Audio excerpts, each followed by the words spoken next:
Donc, bonsoir à tous et à tous. Welcome, everyone.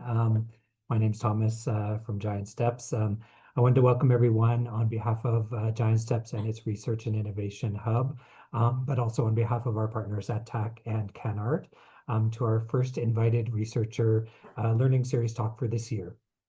I'm really thrilled that the first talk for this year is actually about CC ACT, something that's near and dear to my heart. So CC ACT is Caring for the Caregiver Acceptance and Commitment Training. As some of you might know, Giant Steps is an autism center in Montreal that's been around for quite a while, over 40 years. And we've been committed to parent support and caregiver support in varied ways over those years. But I have to say that finding ACT a couple of years ago was really a transformative moment for me. It was kind of an aha moment. And it was because it kind of filled a missing piece for me in terms of the types of parent supports that we were providing to our families. So for many years, we've been providing parent training, workshops. We've done training on parent-mediated intervention, all of those types of things, organized parent support groups.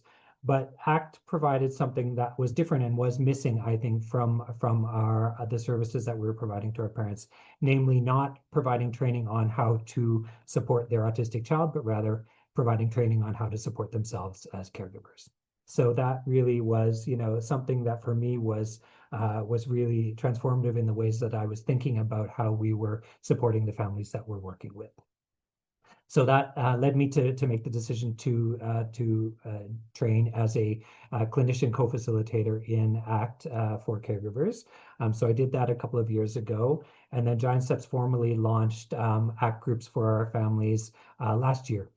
So I was really honored to be able to do that with my caregiver co-facilitator, Natalie Miyake, who's with us on the call tonight, a fabulous resource and support to Giant Steps in getting started offering ACT to our families.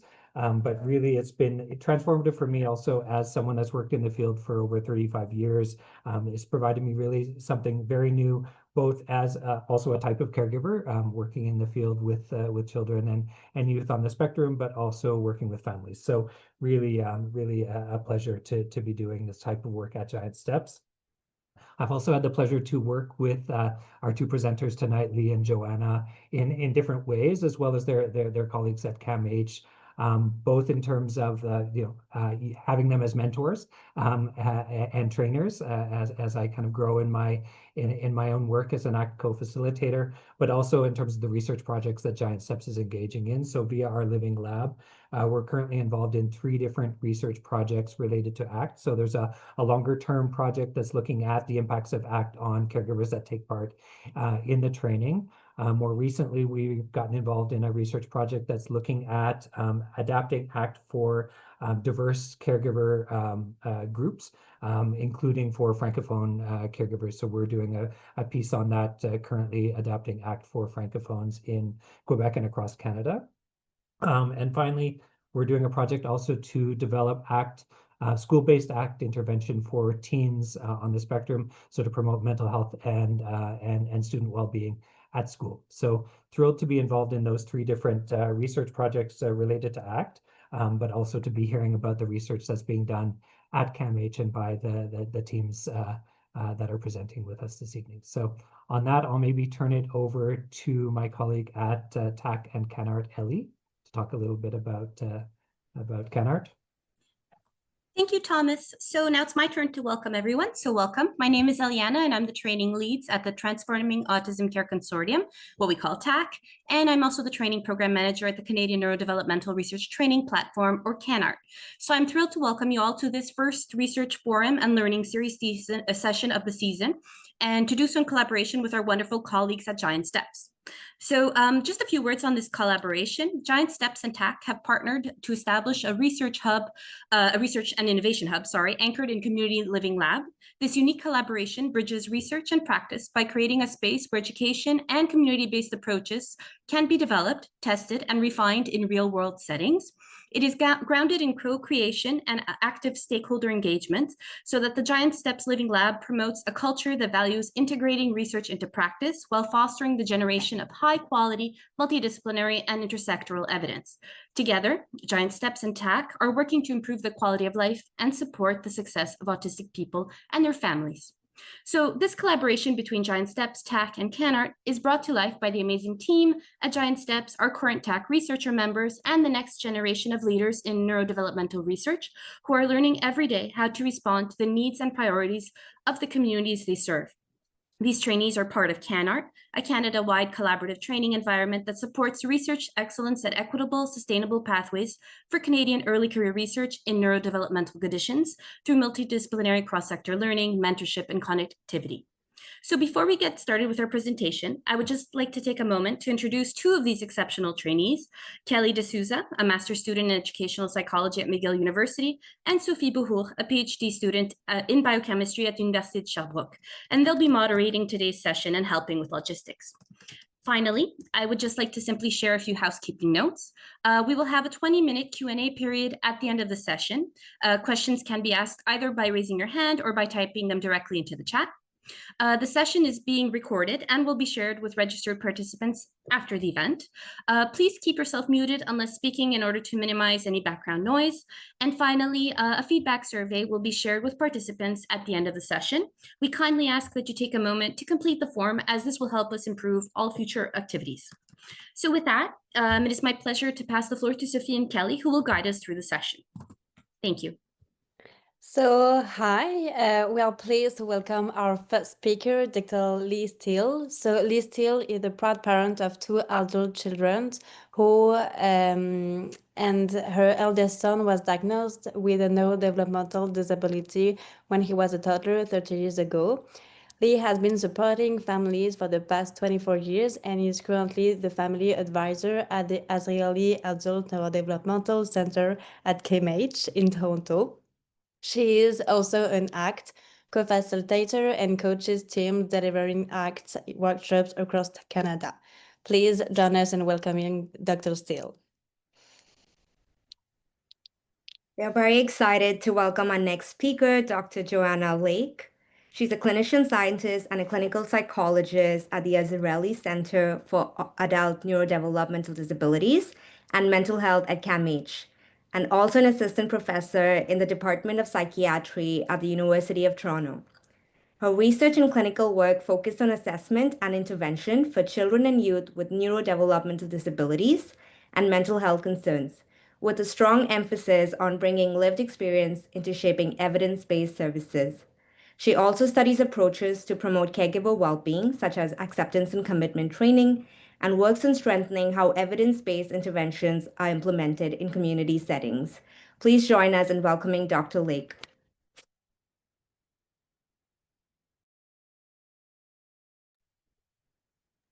Thank you so Thank you so much for those really lovely introductions. It feels like we can. I hope we can live up to those introductions. Lee and I are feeling very grateful and honored to be here amongst all these wonderful people. Thank you for this opportunity.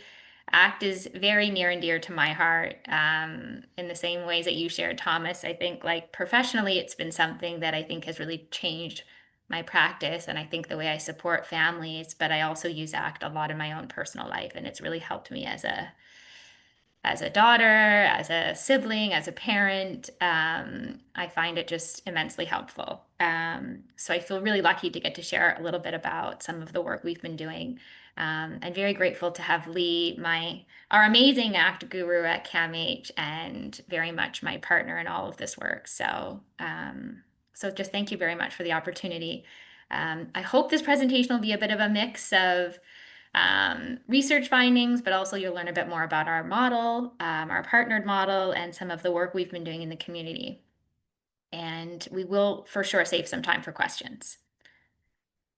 Lee, did you want to say anything to introduce yourself now, or do you want to... I'll just say very quickly, Sophie, I've never sounded so good ever in that sweet little accent you have. Like, I would like you to come with me to every presentation because I was just like, I've never sounded so pretty. I just love your voice. Anyway, yeah, just ACT is transformative and it's hard. I'm a caregiver, not a scientist, researcher, but I have found ACT to be probably the singular most helpful intervention or thing that I have done for my own mental health. And I hope you get just a little snapshot of this, this model as we present it tonight. So just thank you for the lovely welcome. And thank you for sharing our slides. Appreciate it. Okay, next slide. So briefly, our agenda, we're going to talk a little bit about why caregivers of people with neurodevelopmental conditions need support and why we think ACT is a particularly good model to provide that support. We'll spend a good chunk of the time talking about the co-developed and co-delivered CC ACT, which stands for Caring for the Caregiver, Acceptance and Commitment Training Intervention. It's a mouthful, so we've adopted this acronym and some of the evidence behind it and some of the work we've been doing related to this model, and then we'll have some time for questions. Okay, next slide. So I'm sure this is not new to any of the people on this call, but caregivers of people with neurodevelopmental conditions, and that's across the lifespan, whether it's caregivers of children, caregivers of youth, caregivers of adults, report high rates of depression and anxiety. And those rates are actually higher compared to the general population and also higher compared to other disability groups. And this was flagged actually really recently as part of the National Caregiving Strategy for Canada. I tried to do a little snapshot of the website, but if you want to go to the website, I think it's a really amazing resource, and it highlights actually as one of its pillars that there's a need for caregiver supports, programs, and services, and in particular programs that improve and sort of target caregivers' own well-being through sort of evidence-based programs and services. So it's not only like something we all know that's really well researched in the, I think, in the literature, but it's also something that nationally we're understanding and recognizing. Unfortunately, some of the services and supports have been slower to come, but we definitely know there's a need. And I think this also is probably a somewhat obvious point, the second point on the slide here, that you're better able to support your loved one, and whether that's your child, your partner, other members of your family, when you as a caregiver are doing well. It can be really hard to show up for other people in your life when you're struggling yourself.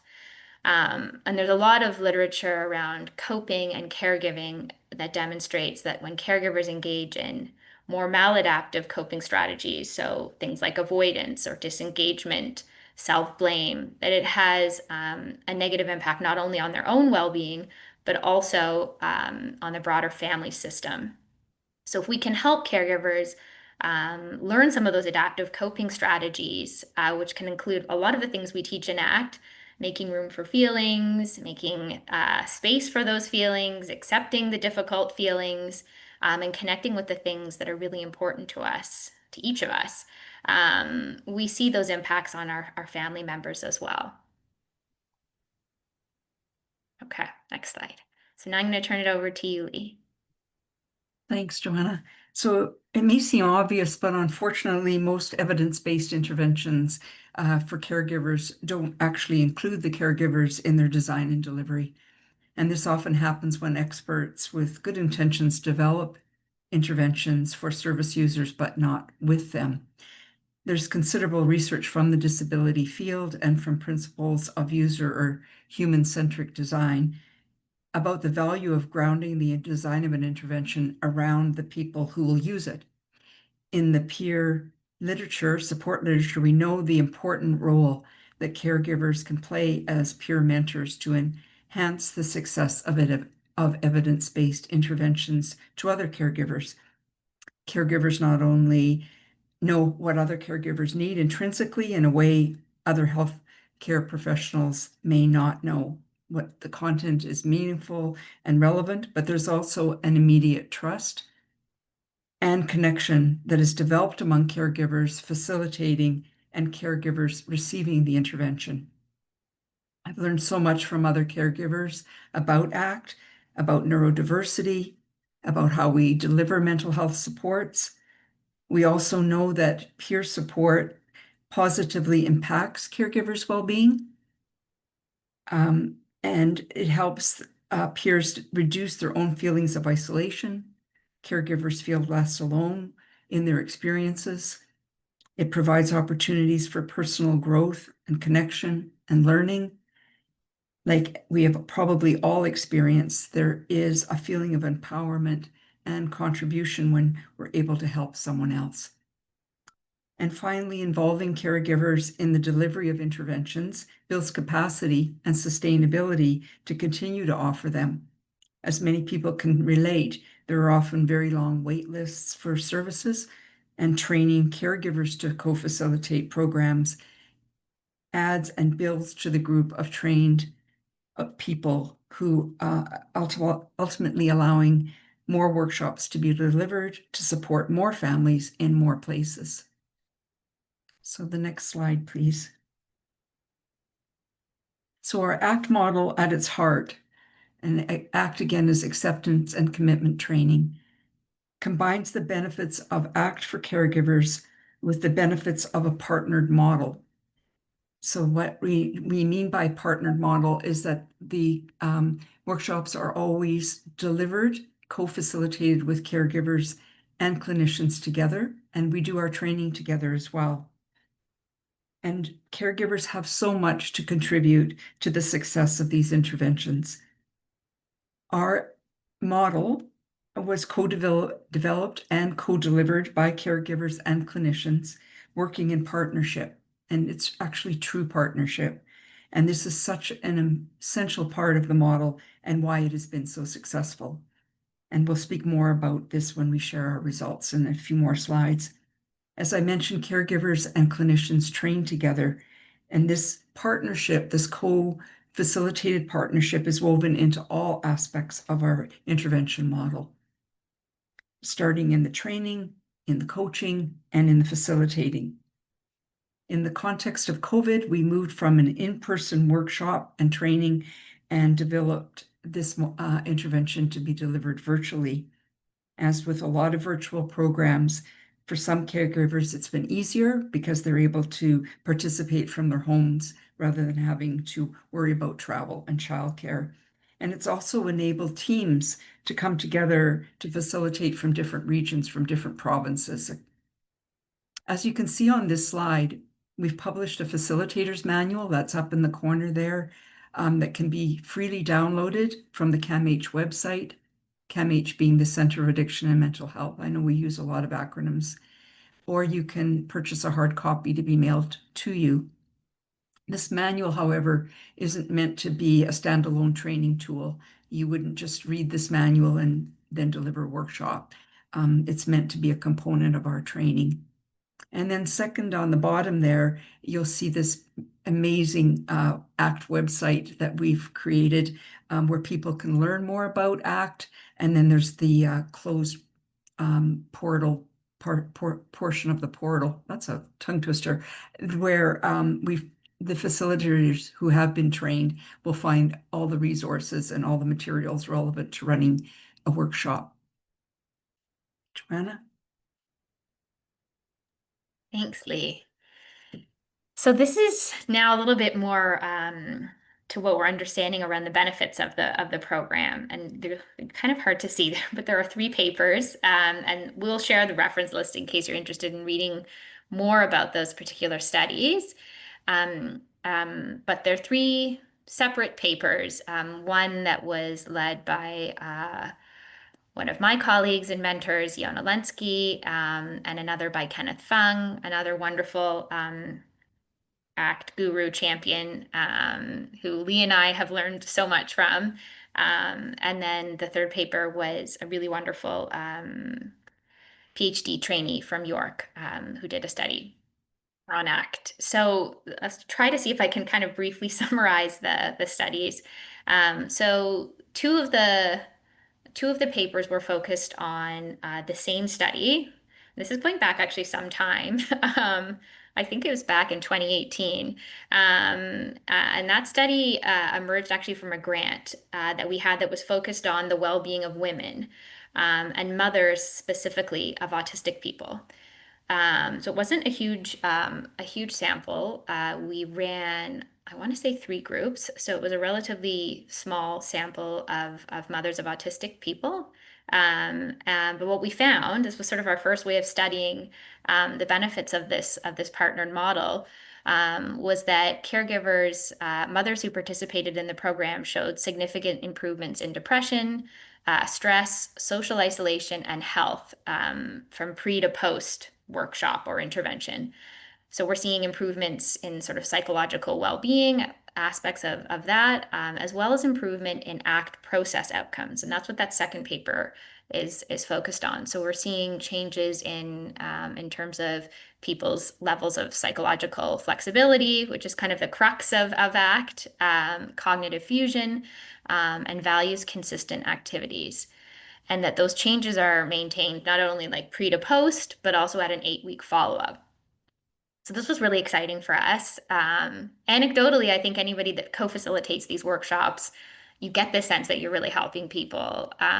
But to be able to actually see that in some of these results was pretty exciting. And then that last paper there, the bottom right paper. So this was the PhD study that Andrea Mon, a student at York, conducted, and it was actually a randomized controlled trial. So a bit more of a rigorous methodology where you're comparing people, this time caregivers, mothers, fathers, grandparents, of autistic people again, and looking at people who are on like a wait list, who aren't receiving the ACT program, to people who are.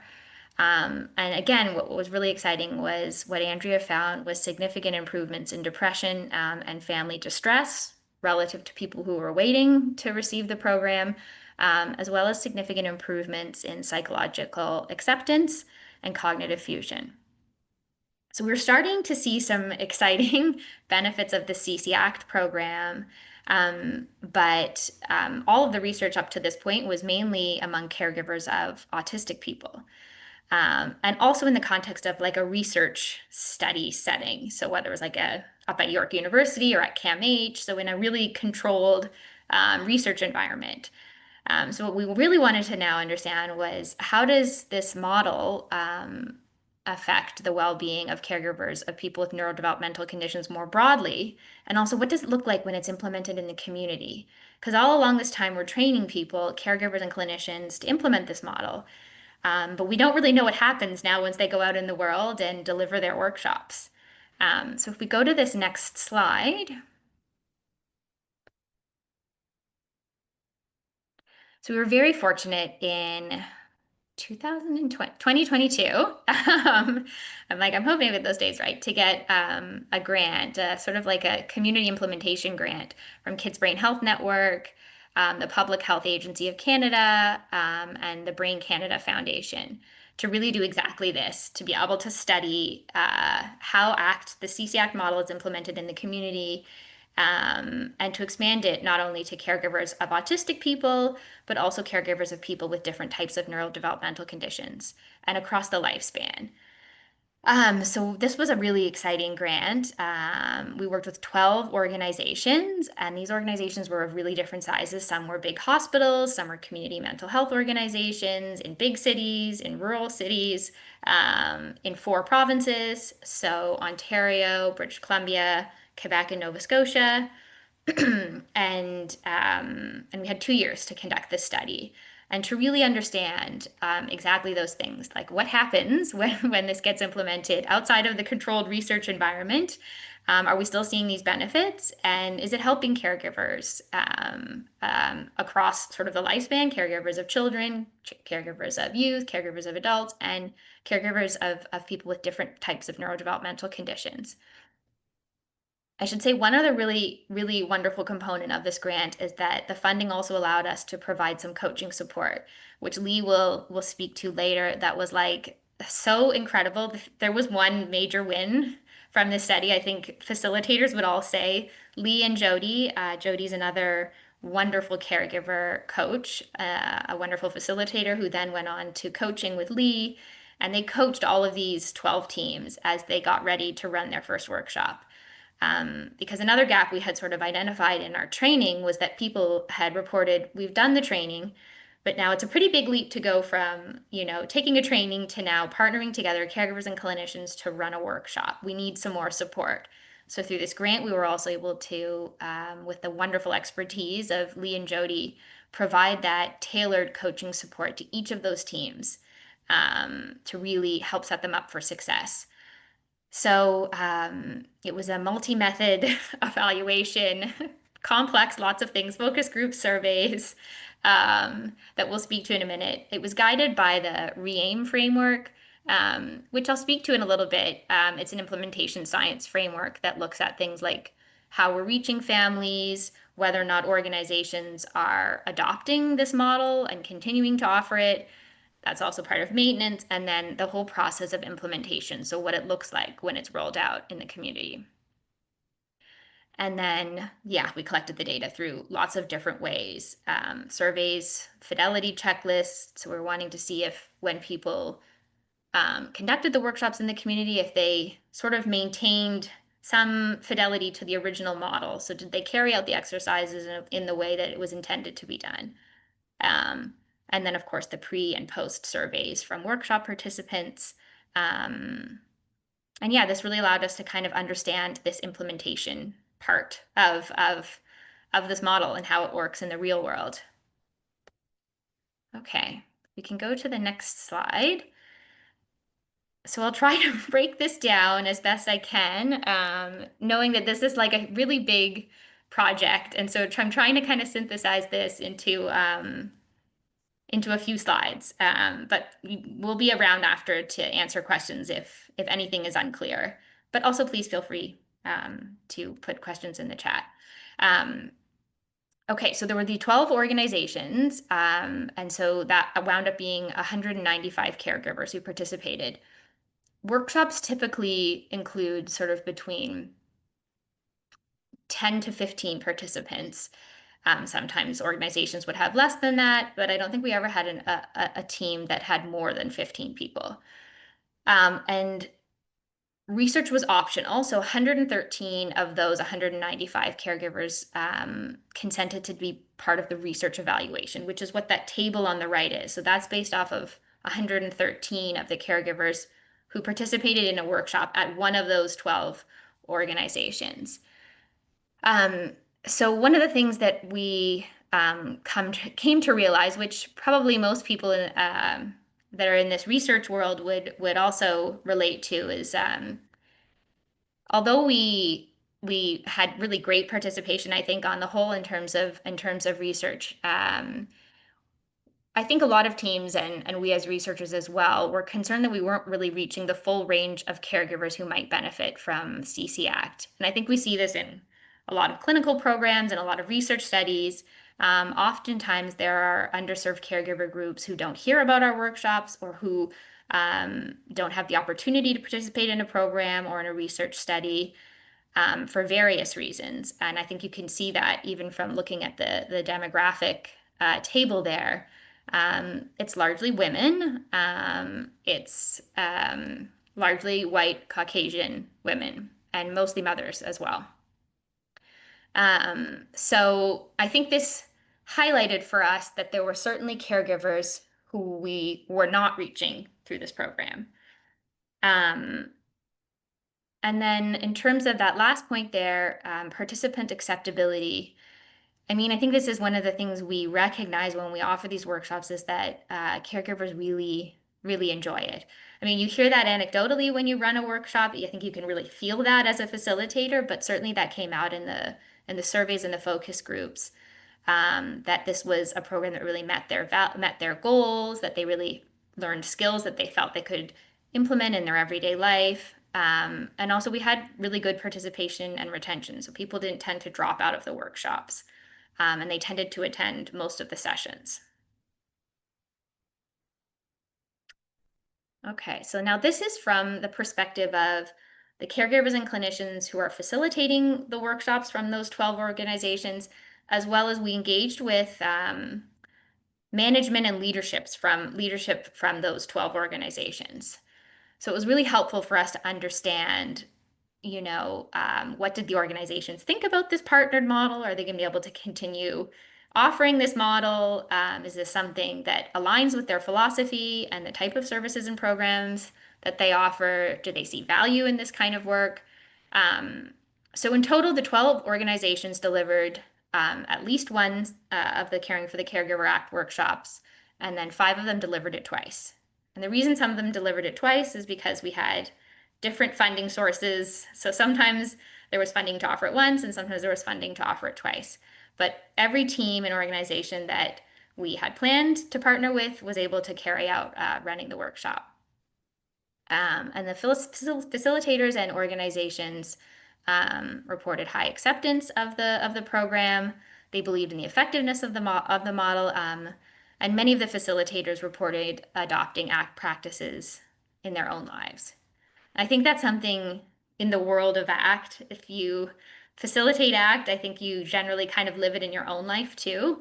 And so I think that was also a really neat thing to see and hear about from facilitators.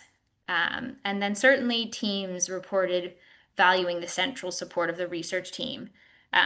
So that was the team behind the grant, that where we were able to provide that kind of coaching support, that additional kind of training, and then a bunch of the sort of resource materials that Lee spoke about that were part of that portal. So the grant also allowed us to create a resource portal online where we could house like a lot of the things we were learning about through this project, like the kinds of materials that are helpful for newly trained teams to carry out this kind of a program. Okay, so in terms of implementation, overall, fidelity was really quite high. So how this worked was each team, for every session that they offered, a member of the facilitation team would complete a checklist after the session ended, checking off whether or not they completed a particular activity, if they had to skip an activity, if they had to shorten something, so that we could really understand whether or not people were able to deliver the program with fidelity in the community. And then this last part, maintenance. I think overall, we had fairly good maintenance. This kind of leads into the next part of our talk tonight.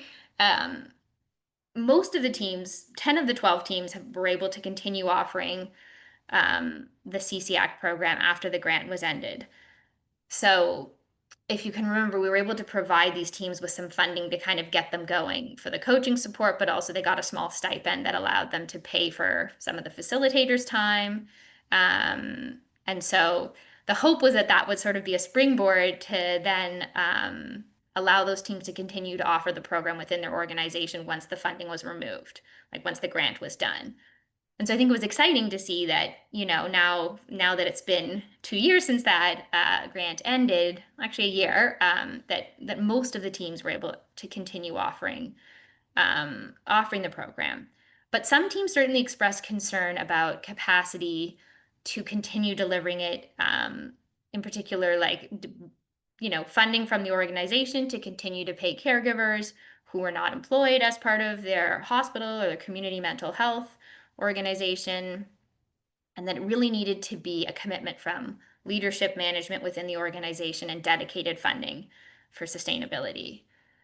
And I think that is often an issue in the healthcare system, but certainly that was something that came out in facilitator and organizational kind of leadership reflections.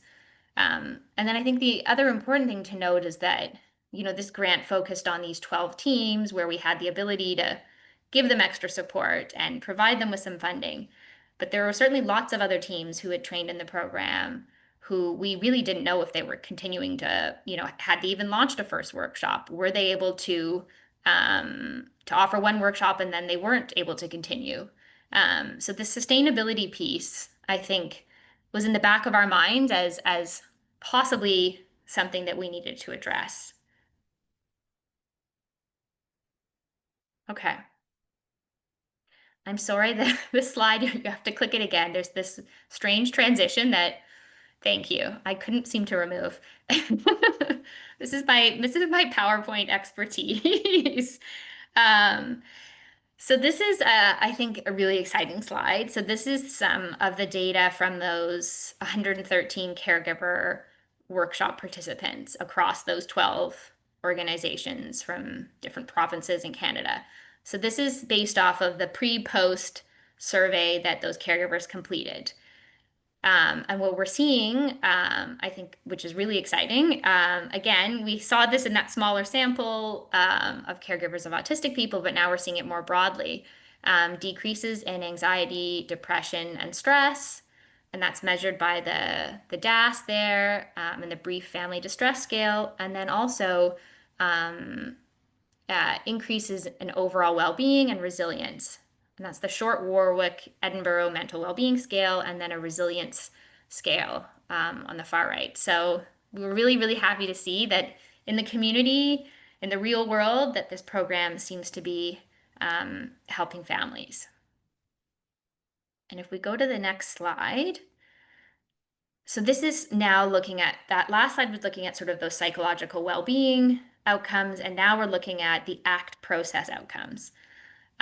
So are people learning the ACT concepts that we're teaching?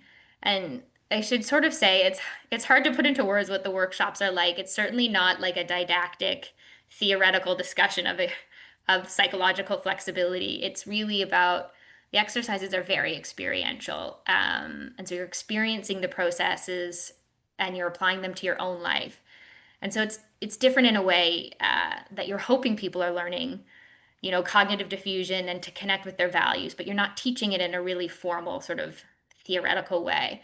So it was exciting to see that indeed we saw increases in people's self-reported psychological flexibility, cognitive diffusion, values-based living, and self-compassion. And those are sort of all ACT-specific process measures. And then on the right side, this is some of the participant satisfaction. So we ask some questions this is just at the post survey, where we ask people if they felt valued, if they felt like the workshop gave them skills they can use in their everyday life, and if they plan to continue using those skills. And I think we can see here that, yeah, people really, really did feel that way about the workshops. I think I'm passing it over to you now, Lee. Yes. So I think it's nice to actually use the words from the participants themselves. So these are just 2 quotes out of many. This is the first workshop I have attended for siblings, because we had a special workshop, not for caregivers. We heard siblings have their own, obviously, stressors and unique challenges. So these are adult siblings. And this quote is from one of them. This is the first workshop I have attended for siblings that allowed me to focus on my needs. It's also the first time I've been able to express my concerns as a sibling. The environment is non-judgmental, and the focus on training and skills is really helpful for dealing with stress related to my sibling, but can be applied to other aspects of my life. And then this other one from a caregiver, a parent: it was a place to feel judgment-free and vulnerable with others that are sharing the same types of struggles. I believe the ideas, concepts are universal and very practical.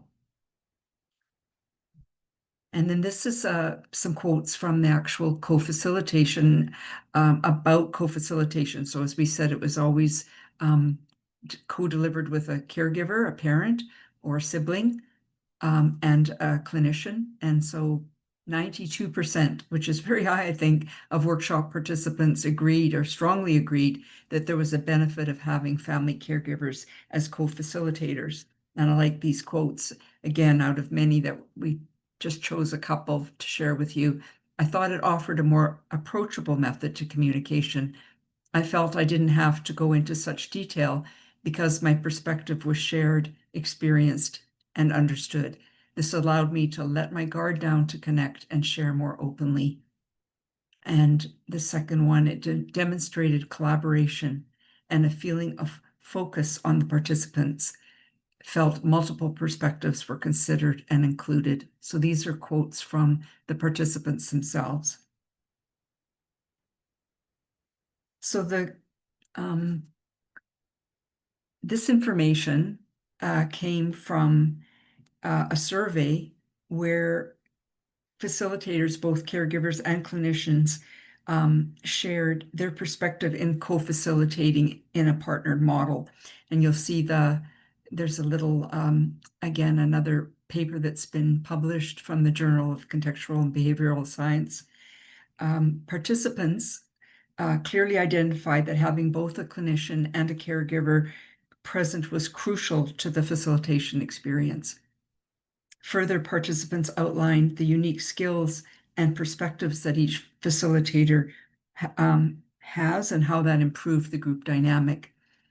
The lived experience of caregivers is crucial to creating connection and cohesion within the group, and the clinician's knowledge, their formalized training and experience of group process and crisis intervention was so complementary.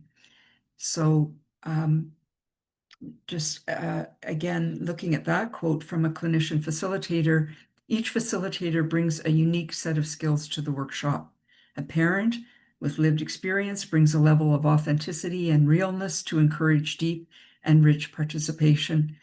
Clinicians can draw from their training to support in intense and challenging moments. So the next slide. So this now is the perspectives, 2 quotes from the actual facilitator. So from a caregiver facilitator, the clinicians added credibility to the content because the participants knew and trusted them already. We needed a clinician to help feel confident if someone was experiencing difficulty. And the complementary clinician facilitator, our caregiver co-facilitator, was able to share her own experiences, and it was clear that they resonated with participants. It seems to build a lot of trust and comfort in the group. And I really feel that's true as a caregiver facilitator. If I'm asking a participant to do something that's particularly vulnerable, as Joanna said earlier, these are not workshops where the participants are lectured at. We're asking them to do vulnerable exercises where they share from their heart. And when I can say, as a caregiver facilitator, trust me, this may be an interesting ask I'm about to ask of you, but just trust me and let's see as we do it together. And so there's that level of trust there. So when we think about the co-facilitation model, there are considerations that the facilitators, boy, I'm tripping over my words tonight. I think I'm a little more anxious, Joanna, about talking about the science part, because I'm really used to talking about like the heart part of ACT, and this is just a little out of my comfort wheel. So I'm noticing I'm stuttering a tiny bit, but around this particular slide, this is what facilitators said were important to them.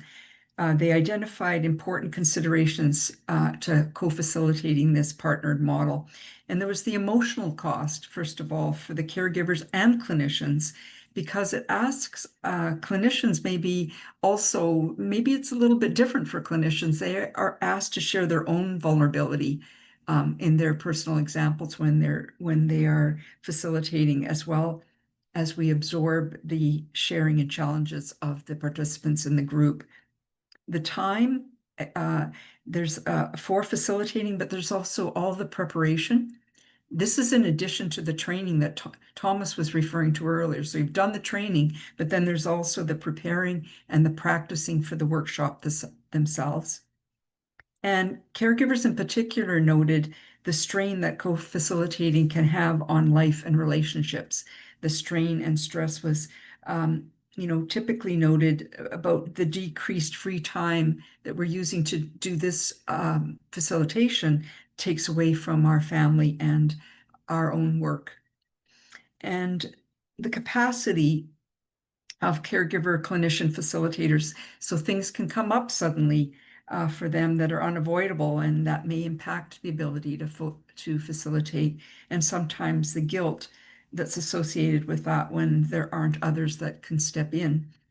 So that really spoke to what Joanna was saying, the need to increase the capacity among facilitators. And the virtual context really helped with that, so that people didn't have to travel to a location. And as we said earlier, different facilitators from other regions could team up. And then lastly, compensation. It's really important that both roles, the time to train, the time to facilitate, the time to debrief, and if it's an in-person, caregivers need to be compensated for this time. In particular, some of the clinicians are doing this on the side of their desk as an additional part of their job, but caregivers, we need to make sure that caregivers are paid for their time. And as this quote says, parents need to be protected from the potential burnout that can come up almost overnight. Parents may not have the capacity to continue year after year. Therefore, new regional parents need to be added to the roster. And I think we've really able to say that we've done that and continue to do it. Okay, so Joanna talked about coaching, and I was absolutely delighted to be one of 2 coaches that coached these 12 teams across Canada. So we tailored our approach, with the experience of what each team needed. And we would always come together and practice with them. We'd watch them deliver the exercises, would give them immediate feedback, tweak this here, that was great, maybe a little suggestion here and there, so that their confidence just really increased. We'd answer their questions, and then they were ready to co-facilitate. And then we often joined their debrief meetings after each session, because a virtual workshop, I don't know if we've said this, Joanna, but there's 6 sessions long, 6 weeks long, 2 hours each. So they're not like a one-off. When you think of a workshop, it's not like tonight where you come once. It's 12 hours or 10 hours, depending upon the number of weeks. So as a coach, I would join the teams after each session, and we would troubleshoot anything that they experienced, and we would talk about are they ready for the upcoming week? And the results, based on the survey the facilitators completed after coaching, is kind of what this slide speaks to. It fostered team cohesion, it improved their facilitation skills and confidence. And as an ACT coach, it was incredibly rewarding to observe improvements where people were like, I don't know, I'm not sure I can do this, to like, okay, I can do this, and I feel really confident. And yeah, it was just a wonderful, wonderful opportunity. Joanne, I think it's back to you. Thanks, Lee. So now we're going from the past almost right to the current. So that all of those other pieces were part of that 2-year grant that we had from 2022 to 2024, which really allowed us to kind of study ACT in the community, in the real world. And then we applied for some additional funding, which we were really excited to receive actually just this past spring. So we'll be funded now for 2 years to now kind of address that next step, I think, in what we're learning about this model. So I think, as we saw in those prior slides, caregivers that participated in those programs and those workshops in the community, as we saw, they certainly reported like high satisfaction with the model, with the program, positive outcomes in terms of their well-being, but also in terms of the ACT processes. But then I think one of the big gaps that we saw from that study, and certainly from what we heard from the facilitators from those different organizations, was that we really weren't reaching all families. There were particular underserved caregiver groups who we were not reaching in the workshops. And then it also highlighted some gaps in sustainability. So in teams' ability to continue offering this partnered model, because we had so many supports in place and funding and resources to be able to help teams implement things in the community. But what about the teams who were not part of that grant or that project? But even thinking about the people that were, those facilitators and leadership folks who identified concerns about their ability to continue offering this kind of a partnered model. So the goal of this current grant is really to support the spread and scale of the CC ACT program by increasing accessibility and sustainability of the intervention. And if we go to the next slide, this is a very big, busy slide. We tried to visually represent a very complicated project. We're very excited to be carrying it out, but it's also a little overwhelming and daunting at times. Because in the last grant, we were kind of just working at this local level, and now we have a local, regional, national sort of system set up. So if you see at the local level there at the top, there's 7 local teams from across Canada who are aiming to adapt the CCAC program for specific underserved caregiver groups. So caregiver groups we weren't reaching previously, to increase accessibility of the CCAC model, and then delivering, an adapted version of the CCAC program for that caregiver community twice over the 2 years, because we also want to understand and make sure that the adapted program is indeed helping those families. And so the logos across the top, I'll try to kind of briefly highlight the different teams, Giant Steps being one of them, which is amazing. We're really, really grateful and excited to get to partner with Thomas and Natalie and Valerie and Clara and Mireille, a really awesome team. So at the top left is the BC Center for Ability team. So this team in particular is targeting caregivers of families with, we sort of phrase it as families with acute situational needs. And what we mean by that is families of children who've recently received a neurodevelopmental condition diagnosis. And often these families are often engaging in another caregiver-mediated program for their family member. At the same time, their child's just received a diagnosis, and now they're sort of thrust into, and now I'm also carrying out a program to support my child. And what we learned from BC Center for Ability and from Holland Bloor Review is that these families were often not participating in the ACT program because it was too long and they just did not have the capacity to attend. Like Lee was saying, it's a virtual program of 5 or 6 weeks. If it's an in-person program, it's a full day plus 2 evenings. And at this point in their sort of caregiving journey, they didn't feel they had the capacity to do that. And so the BC Center for Ability team and the Holland Bloor Review team are both working with families from those caregiving groups. So families of children who've recently received a diagnosis or who are maybe even on the waiting list awaiting a diagnosis, to adapt the CCAC program to make it brief or shorter. How brief or short? We're still in the early stages of figuring that out. And the idea behind all of these adaptations is that each team is working with that underserved caregiver community. They're not just making these changes on their own. It's really about finding out what are the needs of these communities in terms of the content of the workshop, the timing, how long the session should be, how many sessions should there be, the language we use, how we frame some of the concepts so that it's meaningful and feasible for them. So there's the BC team and the Holland Bloor Review team who are both developing a brief CCACT program. The next step there is the University of Calgary, and they're adapting the CCAC program for neurodivergent caregivers. So many of the caregivers who attended past workshops identified as neurodivergent themselves and felt that a workshop that was just for neurodivergent caregivers was important, and also that some adaptations would be helpful to the workshop. So the team out of the University of Calgary will be working with neurodivergent caregivers to adapt the model and offer and co-deliver. Of course, this is always a co-delivered program with caregivers and clinicians from those caregiving groups, the workshop twice. The CAMH UHN logo there is going to be a fathers group. So as we saw on that slide, we don't get many fathers participating in our workshops. So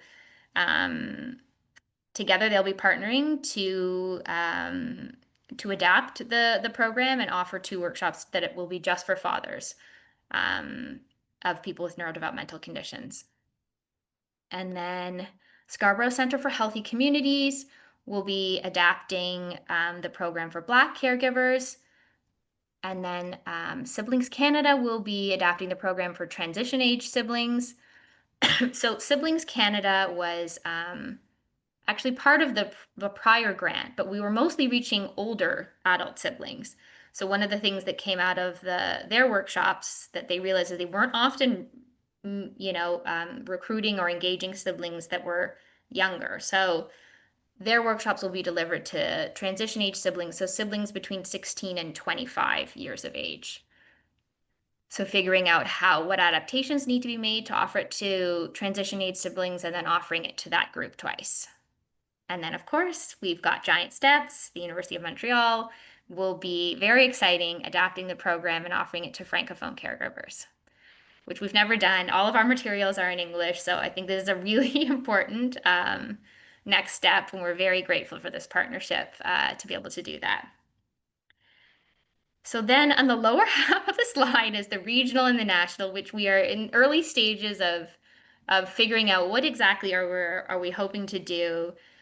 I mean, I think we all know we want to make this model something that's available to people, to family caregivers across the country, and understanding the different provinces have different mandates, there's different regional issues, and then also at a national level, we really want to make this a program that's available for caregivers everywhere, and also that we have a standardized way of training people, and also of making it accessible for Canadians sort of just generally. So we're hoping that the regional intervention committees will help us identify those regional needs. So we'll really be working with people at the provincial level, and understanding how to make this kind of a partnered model sustainable regionally. So we're working in those provinces specifically. And then at the national level, the hope is to engage with sort of policymakers federally, but also caregivers and clinicians and researchers who are part of all of our local teams, to really help us build like resources and infrastructure to support this program at a national level. But we are still figuring out how exactly we will make all of that happen over the next 2 years. But that is the plan and the hope.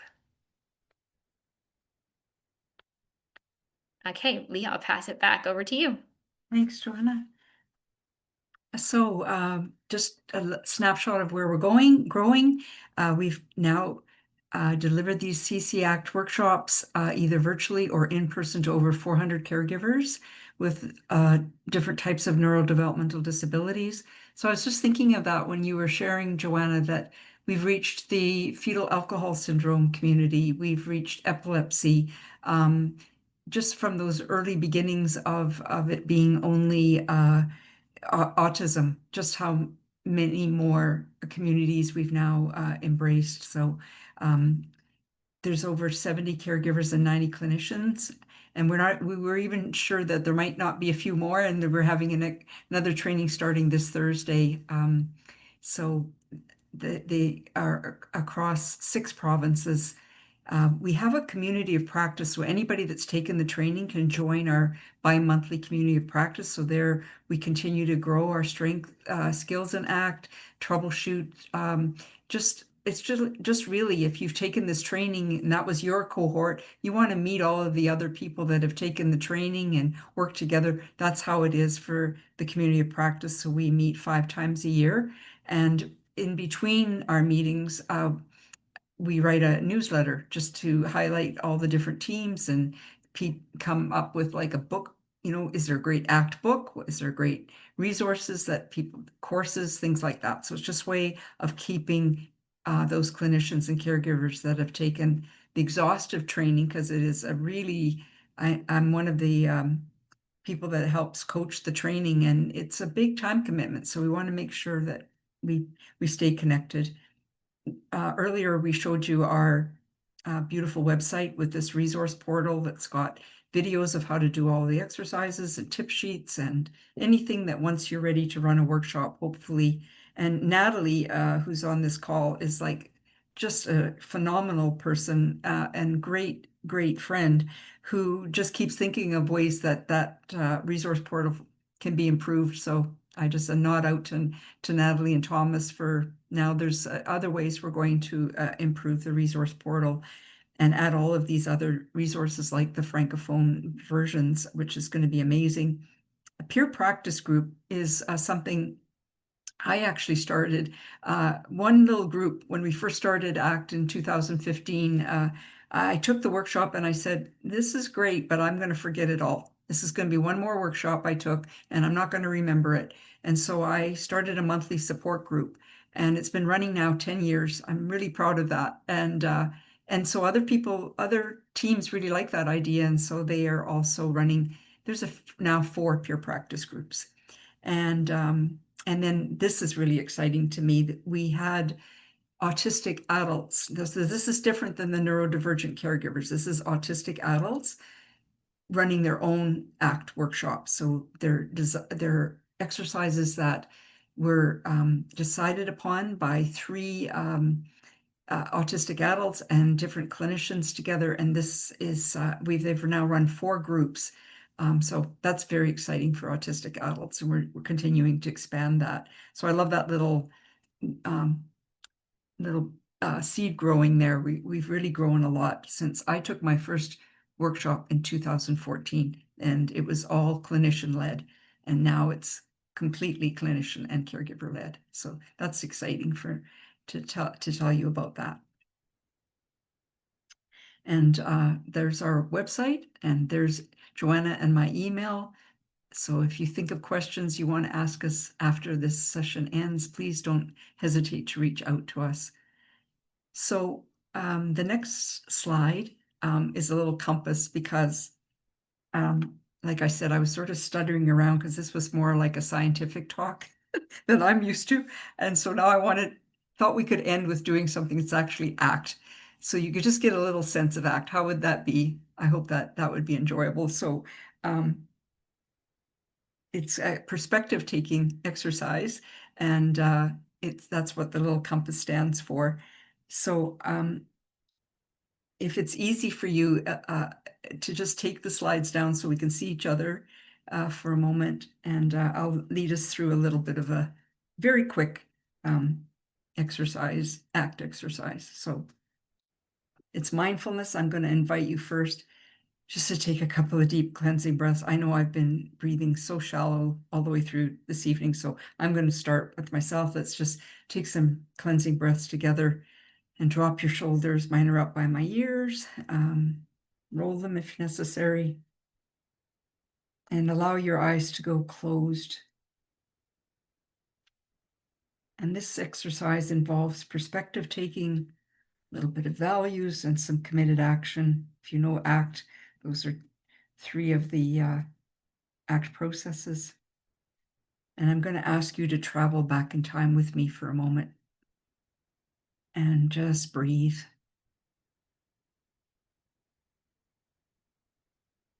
And I want you to visualize a younger version of yourself. You're at school or on the playground where other kids are hanging out. How are you holding yourself? Just a little guy or a little gal. Can you picture yourself? What worries, concerns, or weight are you holding in your little body?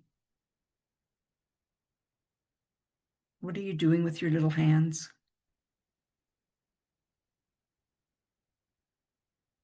Walk closer. What do you see in your face, your eyes, the things that others cannot see? What are you afraid of? Can you imagine reaching out your hand, the hand you have today, onto that small face, feeling the warmth of your little cheek, looking into your eyes, and imagine saying, I know, I know. And can you imagine that little you could look up into your adult face right now, and you could see what that being known means to him or her? Now I invite you to bring your attention forward in time, with all the learning you've accumulated through the years, all the faces you have worn through the years, and the longing that your little self carried. And I invite you to roll forward from this day to 10 or 20 years from now. And can you imagine a kinder, wiser version of yourself? One that feels freedom. who still knows the little you who is still scared. What does his future self do as someone who is free in this world? What are the things you do and the way you step?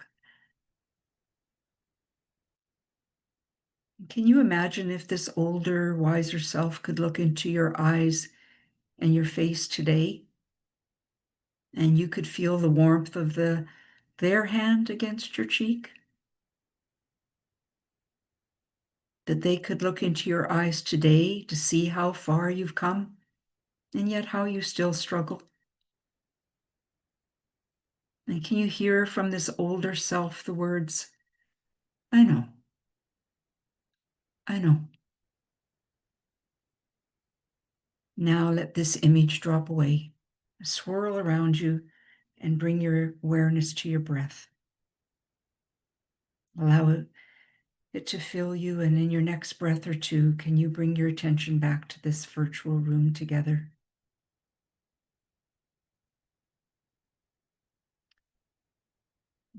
Thank you for your willingness and your vulnerability to do that exercise with me. And this ACT perspective taking exercise is about remembering how past fears, disappointments, or life events can shape our values.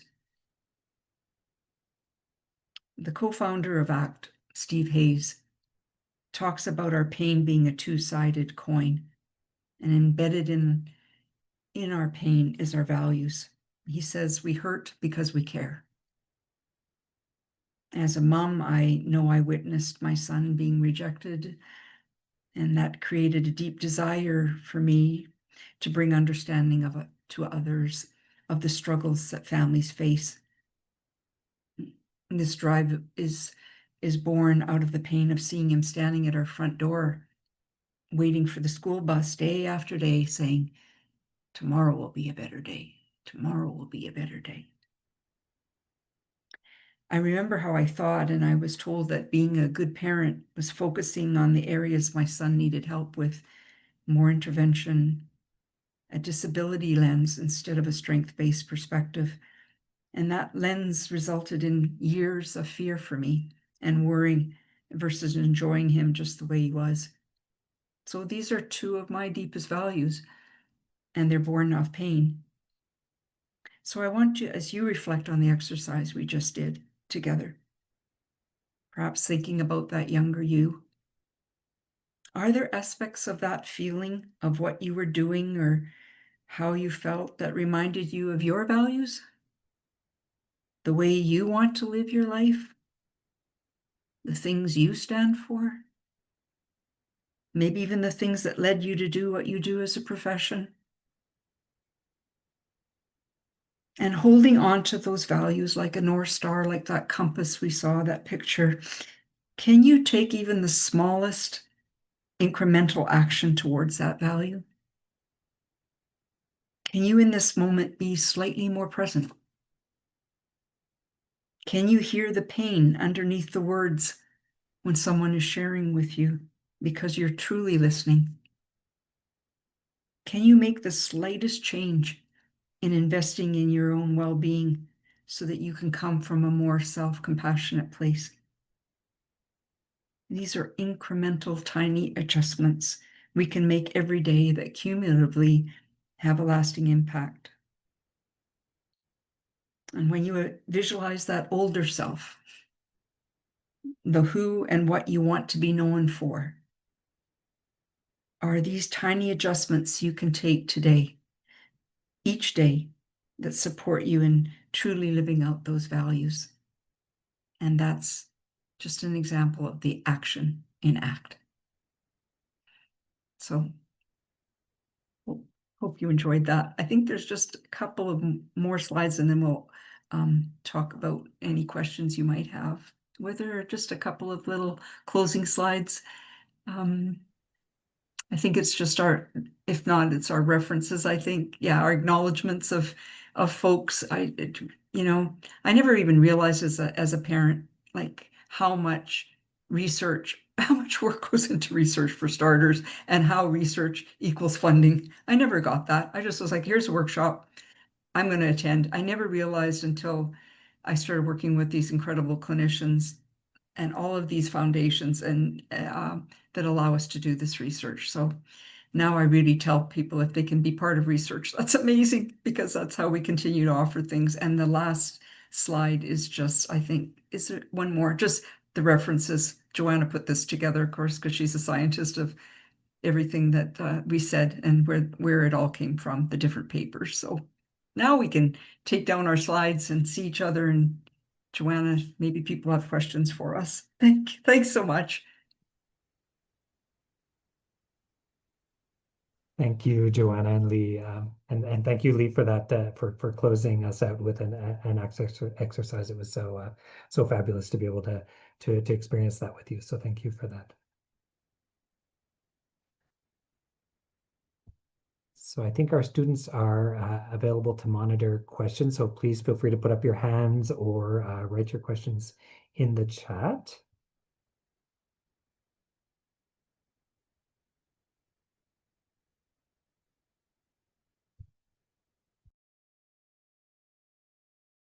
We left them speechless, Joanna.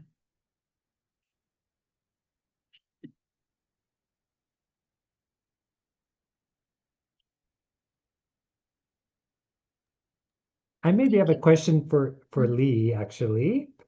So as a caregiver co-facilitator that has been directly involved with all of these different research projects, I'd like to know, as a non-scientist, and you know, I'm sort of in a different way coming from that perspective as well, because I'm not a researcher, but I'm, you know, very directly engaging in research as a clinician co-facilitator. But I'd be keen to know, I mean, I know you're thankful for the research happening, but I'd be curious to know what your experience has been as a caregiver, actually directly being involved in research and being a, you know, a researcher on, you know, on projects as a non-scientist. What a great question. Thanks, Thomas. First of all, I think that this particular intervention is so ahead of the curve in terms of, like, I work at you know, a mental health hospital, and there's constantly you know, talking about how important it is to include the lived experience of the people that you're designing an intervention for. And from the beginning of this, like back in 2014, I had attended a workshop, and it was led by clinicians. And I'm sure they had led that many for caregivers at that point. But after it was over, when I was asked to be one of two caregivers, if I wanted to be part of learning how to co-facilitate, I was like, me? No. I was really nervous. I was like, I know how to be a caregiver, and I have supported parents for 24 years now, like from a support perspective. But the idea of learning, like, to be an integral part of a intervention and seeing how thoughtful the researchers are and the clinicians are in the questions they ask, needing to, like, know the information that they want to ask caregivers, but is this too onerous for caregivers, trying to balance, you know, how many measures, that type of thing. Like, there's just so much thought and care that goes into these things that as a caregiver before, I was just like, as I said earlier, I didn't really even understand the benefits of research. And then to ask to be looked at, you know, look at my paper, look at, can you tell me if this is user friendly? You know, would people understand this if it's published? Is this an important one to be published? When Joanna was showing those papers and I saw my name, like, up there on, like, I'm one of the authors on, like, study after study, I was like, what a thrill that is. What an amazing, like, what an amazing gift that is. Because I'm not even well educated. You know, I didn't get to go to university. I'm like a mom with a grade 12 education, and I get to do all of these wonderful things with, and I've been treated like my lived experience is what I bring. And so there's just it's been an amazing experience, Thomas, and I get trained as I go along. Like there's things I don't know, like this new grant that Joanna was talking about. I feel like I'm starting all over again. It's so multi-layered, and I'm like, where do I fit in, and that sort of thing. But this ACT intervention is truly collaborative, and I think any caregiver that's in this audience that attends an ACT workshop and then later is interested in learning more about the intervention, would love to hear from you. And Natalie, you could speak to this, Thomas's question as well. It's quite a journey, isn't it, from being like every step of the way, from being a co-facilitator to helping build resources to being part of a larger community where you really are treated as somebody with your own lived experiences is of great help. It's not just like tacked on, okay, we checked the box that we included a caregiver perspective when we wrote the grant. I've seen that, been part of that, been there, done that. This ACT work intervention is not that. Thank you. Thank you for sharing that. It was so powerful, and thank you for sharing your journey. And yeah, I'm so moved that I'm still going to take a few seconds before I move on to the next question. I see there's a question in the chat. It's from Zoe, and I was wondering if integrating the values of the Caregiver Act into school curriculum for children. Right now, much of the effort is focused on teaching caregivers, but children themselves could benefit if these values were normalized early on. Given that diagnoses often act as a gatekeeper and many children do not receive them, this could help ensure that those who are left out still gain access to the same inclusive practices and support for future generations. Joanna, I'll leave either of you want to start, and both of you can chime into the conversation. That would be nice. Sure, I can try to. It's a great question. And thank you for the kind words in the chat. It's really, really nice to see. I think this is a fantastic idea, and it makes me think, I think there are some folks that are even thinking about this. I'm thinking Thomas and Natalie of Valerie, and I know, Thomas, you spoke about this too, like that. I think it would be wonderful to incorporate this more into school systems and even earlier on in the journey. I think how you deliver a program like that would probably look quite different from the caregiver program and even from like the autistic adult program that's sort of being developed right now. But I think there's a ton of value in the concepts of the ACT that can be applied to all kinds of different groups and people of different ages. I mean, I think that's one of the really wonderful things about acceptance and commitment training is that it's a really trans-diagnostic intervention that has been shown to be helpful in clinical and non-clinical populations. And so I think the concepts of acceptance and values and self-compassion, I mean, I think those are really important ones that lots of people could benefit from. And I think I'm thinking about the team out in BC who, when they offered their intervention to some families that were part of a program where not everybody had a child who'd even received a diagnosis yet. Some of these families were on the wait list. And how like those families benefited too, because it's true, sometimes the diagnosis and getting the official diagnosis can be a barrier, right? And then you're just kind of waiting around, and you could actually benefit from learning these skills and ways to support your own well-being earlier on in the caregiving journey. But I think for children and youth, absolutely. And I use ACT in like my clinical practice with younger kids, like I haven't used it in a group setting, but I certainly incorporate ACT exercises. They look different, but there's lots of different ways to share about those processes and components. And there's lots of great books out there too. And but I think you're right. It would be wonderful to integrate this into a system. That's probably how it becomes something that, is sustainable. It's a great idea. Joanna, maybe I could just kind of as a complement to that. So there is a project that the Living Lab is developing to adapt act for school-based intervention for autistic teens. So that's a project that we're submitting for funding currently. But so it's a project that we've developed. But there's also lots of fabulous youth and children's programs, ACT programs that have been developed. I know even the YMCA has developed programs as well that deliver ACT to children and youth. So there is stuff out there, but yeah, I think school-based intervention is really something that needs to be explored and developed. Sure.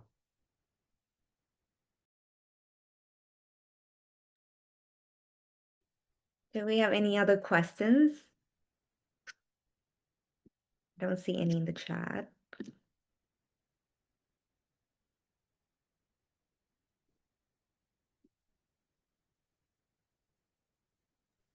Please do feel free to reach out to us if something comes up later that you've thought of, or if you're just curious to learn more. Lee and I are happy to meet. And Natalie, of course, who I didn't mention, Natalie was on one of those, actually like 2 of those 12 teams. Co-facilitating is a real absolute expert, and any of us would be, more than happy to share.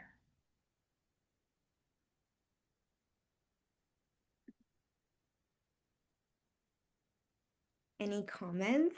I know I've been asking for questions, but I'm happy to take any comments as well. I might just add in, I mean, I'm so thankful for having had this talk. I wasn't actually aware of a couple of those papers, so really happy also to learn about some of those pieces that I wasn't aware of. Maybe also just to plug that Giant Steps will continue to offer ACT for its caregivers. So we plan on doing 2 cohorts this year. Our first Francophone cohort starting in January, followed by an Anglophone cohort after that. So for any Giant Steps parents that are on the call, we will be offering groups again this year. So thrilled to be able to do that. But and so great to be part of the ACT community. Really thankful to have people like Lee and Joanna working on this, because they're such an incredible resource. And Natalie, of course.